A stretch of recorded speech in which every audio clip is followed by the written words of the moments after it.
So let's start this call over again. Everyone, thanks for being with me tonight.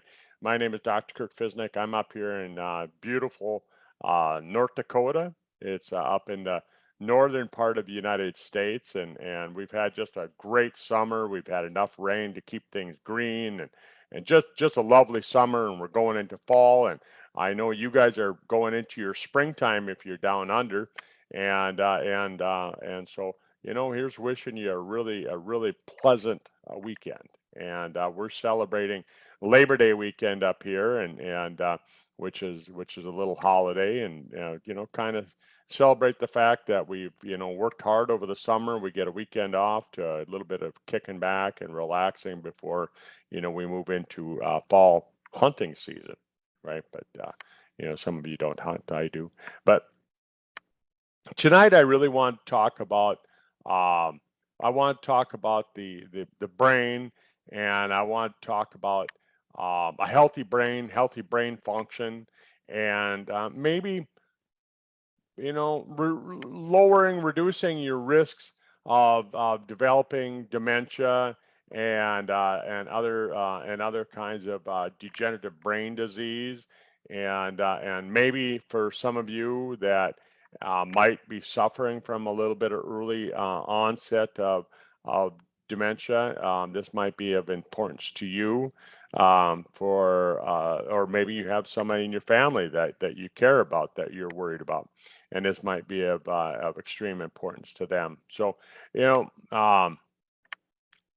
in the United States, they've done a number of surveys, and they found that on those surveys, people are more nervous about losing their mind, about having degenerative a brain condition, than they are of getting cancer. Now, is that because they're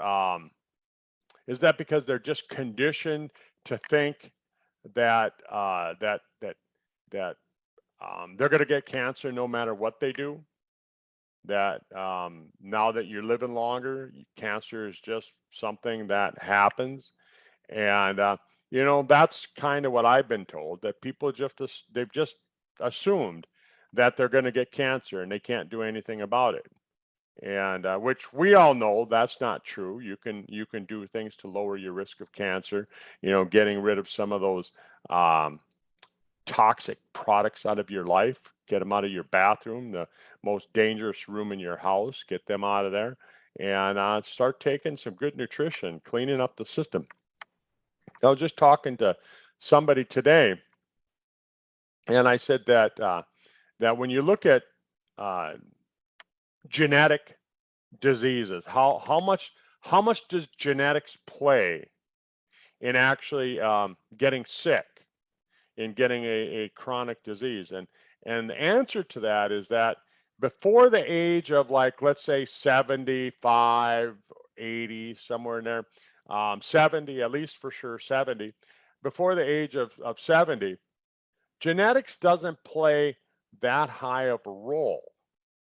Most of the diseases that you get up until that about when you turn 70, most of the diseases that you get are actually controlled by your environment, your outside environment, the things that you do, the things that you eat, the things that you drink, the things that you put on your skin, things that you put in your hair, things that you breathe up your nose. That's going to cause more disease in your life, and then the lack of nutrition, of course. But that's going to cause more disease in your life up until the age of 70 than the role your genetics plays. And then after that, then genetics really starts to play a little bit more significant role in it. And so when you look at somebody who's, like my dad, he's 84 years old, he'll be 85 here at the end of the year. And I look at him, and he's beat cancer 4 times now. He's beat cancer 4 times, and one has to wonder, why does he keep getting it back? And and he was around a lot of toxic stuff in his life with the job that he had, and things like that, and it does run in his family, and so three of the rounds of cancer that he's had have been since he turned 73. So in the last 15 years, he's had cancer 3 times, and again, it's the kind of cancer that there's Katie. I'm going to move over to the panel, but yeah, my dad has had a couple rounds of that, and he's beat it all 3 times. And so I tell people that that the environment that he was in played an important role in this, and then his genetics now, since the age of 70, genetics plays an important role in it. But so people are more concerned though with Alzheimer's. They're more concerned with dementia than they are with getting cancer, because they've just assumed that if they live long enough, they're going to get it. And that might be true. It might be true. If you live long enough, if everybody lives long enough, you will get cancer, because it's just really, it's evolution. It's how your body starts to break down all of your components, and from dirt back to dirt. Your body goes back to being a bag of minerals and chemicals, and so if you live long enough, if you live to be 150 years old, hey, that's happened. It's just part of it. But when we're talking about dementia and early onset Alzheimer's, the thing is that I think that would be a horrible way to go. Hey, Katie, welcome to the call. Thanks, Kurt. Thanks. Yeah, I just thought I'd make a comment there regarding what you just said about, cancer. And I just thought it was relevant for everyone listening on the call today, or listening to the recording. I will say the one thing, that the advances in oncology, people think about cancer and think, oh, how terrible, radiation and chemotherapy and all that, surgery. But the major advances in oncology at the moment, and I know this has helped your dad, it's a bit off topic at the moment, but I wanted to add it in there, is the immune therapy drugs, the new drugs that they have that are targeted, that specifically go after markers on cancer cells, and that assist the body by killing off those cancer cells, and then allowing the body's immune system to come in and pick it up. And so they certainly are getting a lot better in that regard, and developing a lot more immune therapy. And I remember speaking to an oncologist once at the hospital I used to work at, and he said that, the future of oncology is no kind of surgery, radiation, or chemo. It is the targeted therapy drugs that are discrete and just, really have minimal side effects and go after these cells. And so that kind of leads on to that other comment that you made, where, then people are not so worried then about cancer, they're more worried about getting dementia. Yeah, definitely. They're more worried about it, but yet I don't know if a lot of people, they're worried. They tell me that they're worried, but when I tell them how to take some steps to lower their risk, a lot of people don't take those steps. Are you finding that same thing down there? Yeah, I mean, a couple of my family members have got this situation going on, and both of them love to drink alcohol. They love to have their evening drink, and and if they go out to lunch, they'll have quite a bit. And the first thing in protecting your brain health is looking after your lifestyle and, your body, in terms of what you're eating, what you're drinking. And certainly when you're starting to get older, and if you continue drinking alcohol, you are, it's an assault on the brain. I mean, bottom line is, alcohol is a poison to the body. It disrupts the microbiome in the gut. And, as I mentioned to you the other day, I've just started a course in an advanced certificate in nutrition for depression, anxiety, and stress. And one of the first things they've started talking about is how important the gut microbiome is to the brain and the mood. And, when you start drinking alcohol, you're knocking off that good microbiome. So you're interfering with your mood and also, your brain function, and, yet they know this, but are not willing to make the changes. It's just like, well, I'm not going to change that. I'm not going to stop drinking. I'm not going to change that. And that's just one thing, let alone all the other things in terms of like, diet, changing the diet around, making sure you're getting enough of the omega-3 fatty acids, the essential fatty acids, DHEA, EPA fatty acids, which we've got, a great product to support that. But, there's just an unwillingness to do that. And I don't know if it's out of fear or, I'm not sure. I guess probably if I thought about it a bit longer, I could give an answer maybe why. Just I guess habitual, and maybe they think that if I make the change now, it's not going to make a difference, or perhaps it's going to happen anyway. So why make the change?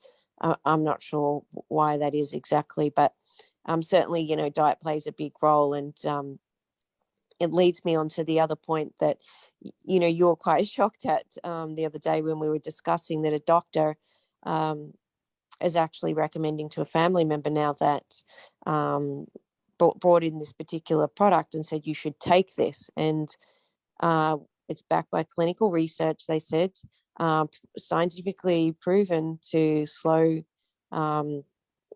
dementia, or even stop it. Now, I can't remember the exact medical claims on it. They certainly did have a number of claims on it.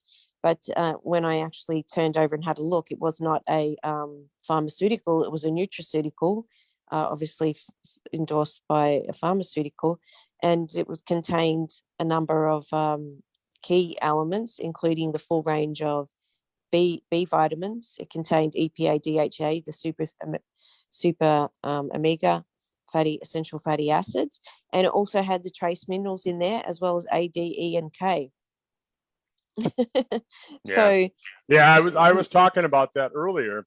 I guess my yeah, microphone was muted out. It wasn't working. And I was talking about it, and I looked at the product when you sent it over to me, and when you sent over the ingredients in it, and Katie, the levels of the EPA and the DHA, the fish oil, wasn't really all that high. no, no. And I remember hearing someone talking about a study and saying there's studies coming out saying that those levels only needed to be a certain amount in trials that they were doing to show them having an impact. And obviously they've put them at the minimum amount needed to actually have some sort of impact. But really, the point that to me shows is that how nutritionally deficient one starts to become as one ages. Firstly, there's a few reasons for that too, is that, as we age, it becomes harder and harder to eat, Well, sufficient quantity. let, Yeah, go on. let me stop you there. Yeah. Before we kind of start saying this and that, let's look at what really happens. What Yeah. really causes the brain to start having the dementia and those kind of things. I mean, if you look at your brain, basically what it is, it's the neurons, and then they're connected by these tails, and the tails of the neurons are actually made up of fat. Mm-hmm. And studies 20 years ago, that I attended, they talked about the brain on fire, and that was the name of the workshop that I went to. It's called Brain on Fire, and what Wow. happens is that the brain gets all inflamed. It gets all inflamed, and what causes inflammation is typically it's the fact that we're eating way too many carbohydrates, processed carbohydrates. But the other thing is that we're consuming way too many of these omega-6 fatty acids. Mm-hmm. And we're supposed to have a ratio of I mean, if we could have an ideal life and have a ratio of omega-3 to omega-6 of 1 to 1, for every one omega-6 molecule that you had one omega-3 molecule, it would be a perfect blend of the fats, because you do need omega-6. You do need to have that inflammation, because that's how your body deals with injuries. That's how your body deals with infections and things like that. So you do need some omega-6, but we don't need to have as much as what we have. And right now, with the standard American diet, which is the Western diet, we're consuming 15 parts of omega-6 for every 1 part of omega-3 that we consume in our diet. 15 to 1 versus 1 to 1. Yeah, and I would Yeah. say that would be accurate for both those family members. I would for sure say that, knowing what they eat and that, and it Yep. also, as you said, like, you're 100% spot on there. And where I was about to say is that it also gets more difficult for people as they get older, and it can have the reverse. So there's one thing that can happen: they cannot eat enough, or they can start eating too much. So appetite tends to diminish as people age. And I know one family member pretty much probably only eats one meal a day, and the other family member eats too many meals a day because they've probably forgotten that they've eaten. Yeah. But Yeah. yeah, and then eating the wrong types of foods, that certainly don't have any of the healthy fats. And the healthy fats, which I'm not sure if you already covered before I joined, but if you want to talk about the sources of those healthy fats. Well, for getting rid of inflammation, EPA is the type of fat that does that. And so many people are trying to stay away from eating meat, and they go vegan and things like that. It's hard to get enough of the DHA when you have a vegan type of lifestyle. So you got to kind of pay attention to it, because a lot of the vegan type lifestyle tends to be more omega-6s, so they cause more of the chronic inflammation. So that's important to note. And fish oil has that right blend, and organically grass-fed, green-finished meat, red meat, is closer to that 1-to-1, 4-to-1 ratio as well, as far as your EPA and your DHA, your omega-3s, your omega-6s being balanced out. But a lot of people, it's in today's world, it's difficult to have good quality meats. I mean, you go to the store. I was just at the store the other day. I mean, holy cow, the cost of fish, the cost of meat is way up there. Oh yeah, it's crazy. I mean, interesting point when you said about eating, a vegan plant-based. I went plant-based. I've done it now twice in my life, but I went plant-based, and I did it for a couple of years. But then, even when I was doing the plant-based, and when I met with a naturopath, he said, "Look, you really need your fish oil." And I said, "Well, I've got the super omega." He said that's great. He suggested taking more additional, another one. But he said, obviously the best sources is fish sources. So, being a vegan, pretty difficult to get around getting a good quality omega-3 not coming from a fish source. So I was okay with that at that point in time. So I was said, I'm still going to take it. But then, of more recent times, I found, it being too difficult to get the adequate protein, especially when you train. If you do any sort of weightlifting and stuff like that, you do need sufficient protein to repair. And as we age, we need more protein to maintain muscle mass. And the challenge with that is that with the vegan diet, yes, you can get a certain amount from beans and legumes and tofu and that, but you certainly can't get up to the higher amounts. You have to eat an extreme large volume of food to do that, and it's just make really challenging. And then the other alternative is into substituting lots of shakes. But then if you're having shakes, it's not really the same as eating, some quality food. So I've more recently gone back to eating organic chicken and organic eggs. And the thing with that, you're right, though, it is quite costly. It costs a lot of money to buy especially the organic. Well, and if you're eating chicken, you're not going to get the choline. And choline was another one of those active ingredients was in that product that you sent over to me when I looked it over. Choline, right? And so it's hard to get choline from a vegan type diet. It comes from red meat, but it also comes from eggs, and that's what I was to say. So you can get it from eggs, you can get it from seafood as well, but it's higher in your red meat and that. So important things to note in that. But and what's interesting is that we have choline in a number of different products, don't we? Yes, we do. So there is a type in the Brain Vitality. It is in there. I've forgotten what it's. I don't think it's titled choline, and I remember looking at the ingredients. Do you remember what it's called? Phosphatidylcholine. There you go. That's why I couldn't remember it, because the name's so long. So yeah, we've got that in there. And is there, what other product? You just said a number of products. Well, and magnesium is really important too, and we've got a lot of Mm. magnesium. The one thing that the mowers tend to do is put a good dose of magnesium in their product, because magnesium is necessary for proper brain function. It's necessary for bone health. It's necessary for a lot of different things. So we do tend to have some good magnesium in there as well. So brain vitality is really, really important, and the magnesium is going to help get rid of that inflammation. Remember, I said the seminar that I went to 2 decades ago was called Brain on Fire. So you want to get that magnesium to help get those levels of inflammation down. And then it's also got curcumin in it, and curcumin helps take that inflammation down. Because when there's inflammation, it's just like if I sprain my wrist, there's Mm. going to be a certain amount of inflammation. There's going to be scar tissue. You're going to have different kinds of cells that are going to come in there, and there's going to be some damage at a cellular level. Mm.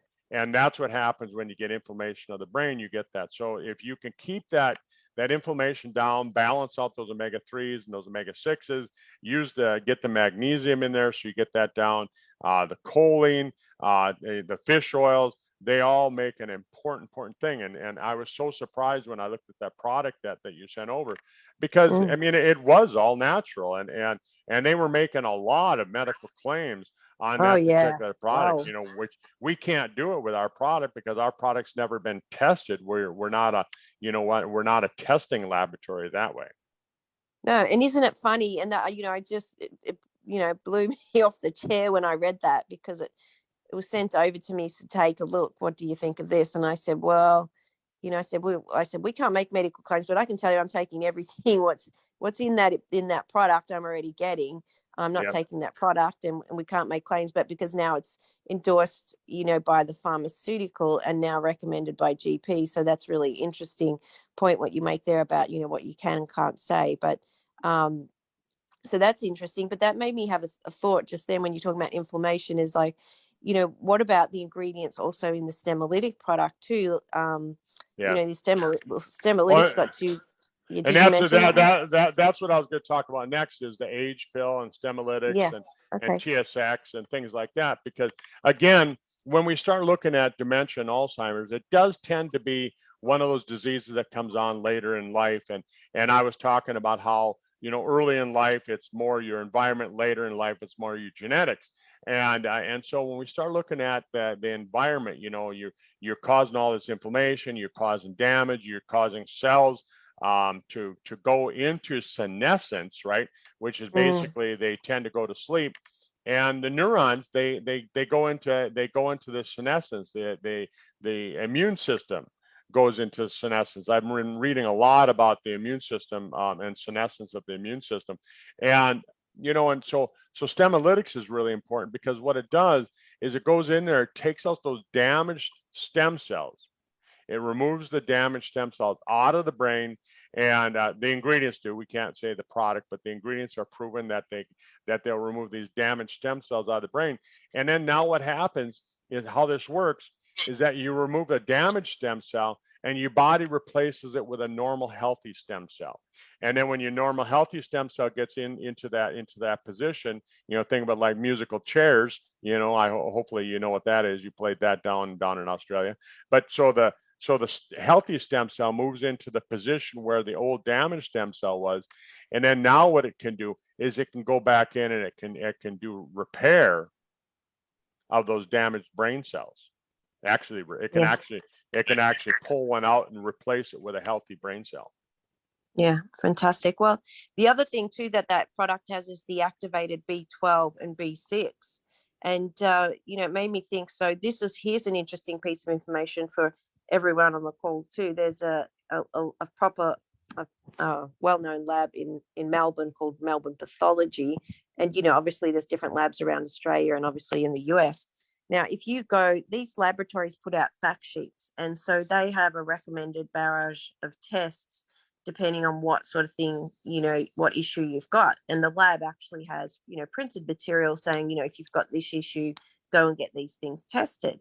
And Melbourne Pathology has for dementia or memory loss, Alzheimer's, some recommended tests that they recommended. Now, the first stage is FBE, full blood. What does the E stand for there, Kurt? I can't remember. Anyway, full blood analysis, I think it is. But then you've got the ESR. So it's looking at, it's a urine test and it's looking at electrolytes. I don't know, TFT. That's the first stage, just generally. But what's more important, I wanted to draw to everyone on the call, is the second stage. The second stage of test they recommend is vitamin B12. They recommend to test red cell folate, so folate's B9. They recommend then to test for syphilis and lead levels. How about that? So yeah. So they're looking for lead levels. So they're looking for toxins. They're looking for toxicity, heavy metal toxicity. Yeah, and then the B9 and the B12. So that's interesting. So B12 is really a big player in memory problems. I remember reading that they tested a whole bunch of people in a nursing home, and they found that, I can't remember, 80% of them were B12 deficient, and they found that when they introduced the B12, it made a big difference. It didn't, cure them or anything, but for many, it made a big difference. There's also an important point that apparently they noted in the study that once you're deficient for long enough, you can cause irreversible damage there. And I'm quite convinced that, it's just my hypothesis that for my dad's dementia, this really is hits close to home, this call, because when we're talking about brain health, I've got current family members, but my dad developed early onset dementia at the age of 54, which is just, terrible. Very early. Yeah, and if you look at those 3 blood tests, what they're saying now, I believe that he had those 3 things going on, and the reason, plus an additional one, because the thing is that, like, I've genetically been tested, we've shown that I don't methylate properly the B vitamins, I don't methylate B6, 12, or 9, which is the folate, which basically means that I need more of it than everyone else, because I can't methylate and break it down and absorb it like a normal person can. So therefore, I'm at susceptibility of becoming deficient of those things. But also the other thing is to, we have the hemochromatosis in the family. That's known to can cause memory problems if you start getting overloaded with iron. That's what hemochromatosis does. Now, we know that he had that, and we didn't know until later on, till it was too late. And the other thing too, his job, and like what you said, environment is really important. So he was an aircraft maintenance engineer, and he used to sit around the table soldering away. And I remember going in there in year 12, this is going back a long time, right? 25 years ago, no more, 27, no more, 30, possibly around that time. But there was a bunch of guys sitting in a little room, and they're all soldering away, and they only need, God knows what heavy metals they're using during soldering, but I'm sure they contain lead and other nasty things. And the whole room was full of vapor. They didn't even they didn't ventilate the room. They're breathing these in, do that job for 15 years, throw in some genetics that I've just mentioned, and you've got a recipe for disaster.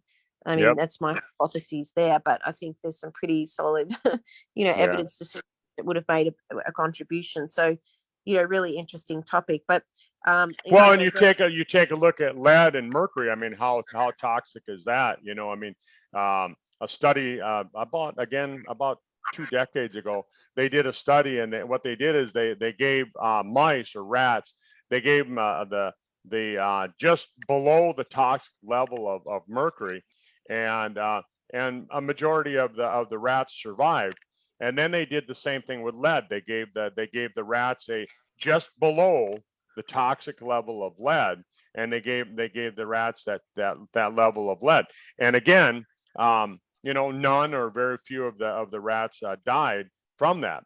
But then what they did is they took those same rat lab animals, and what they did is they gave them the non-toxic level of mercury combined with the non-toxic level of lead. So mercury and lead, both non-toxic levels, and when they combined them, 100% of the rats died. Wow. Yeah. So that's the thing too, and that the iron for him, iron is, it's an essential nutrient for life, and you have problems if you don't have enough. And a lot of people are deficient in it, but then you do have this genetic condition where some people are not. And I think the stats run at about well, I think it was at least 1 in 250 people who are double gene holders, and probably 1 in 20, 1 in 125 potentially compound heterozygous or have trouble. But you can also have trouble if you have too much iron as well. But just before we finish the call, we want to touch on the fantastic product, the age pill. Like what you said, we just talked about Stemolytic. Let's just quickly talk about, before we finish up, how that can help. And I'll share my testimonial for today as well. Yeah. Well, I mean, the whole thing about the age pill, you know, not only does it have the ingredients to help your body make NAD, which helps clean up the system and just make it so that everything works right. It gets the gunk out of there, because, you know, you get a lot of gunk buildup in the cells, and when that happens, they just can't function properly. And the age pill has the right support to help clean that up. It's got some of these ingredients that we talked about that can actually help go in there and help clean up the mess and make it so it works better. And when you have energy, your body's it's gonna function more properly. Yeah, fantastic. And you know, I was thinking, like, on a testimonial that Andrea gave on the previous call, I think it was a couple of calls back, about how, you know, how much of a difference it made to her that she was able to start recalling numbers, you know, telephone numbers, and recall digits. You know, she just Yep. thought of them and they were in her mind, whereas before there was just, you know, it was just blank and she couldn't remember. And I thought, you know, that was amazing. But more recently, you know, I've been doing the 2-week challenge, and taking a higher dose, which I decided to do. I was taking four in the morning, four before lunch, and 4 before dinner. And what's amazing is that, if going past the 2-week challenge, maybe didn't notice it so much in the first 2 weeks, but as times progressed, I definitely have noticed, you know, my memory to be sharper, and just my recall better, and especially with numbers. Like, you know, when you get sent those little codes to your phone, Yep. and it's like, you know, put these in, you know, you Two-factor know, authentication. Yeah. yeah, and they'll send at least a 6-digit code. Just the ability to recall that quicker without actually having to go back and refer to it, just looking at it once and then being able to punch it in with no problem at all.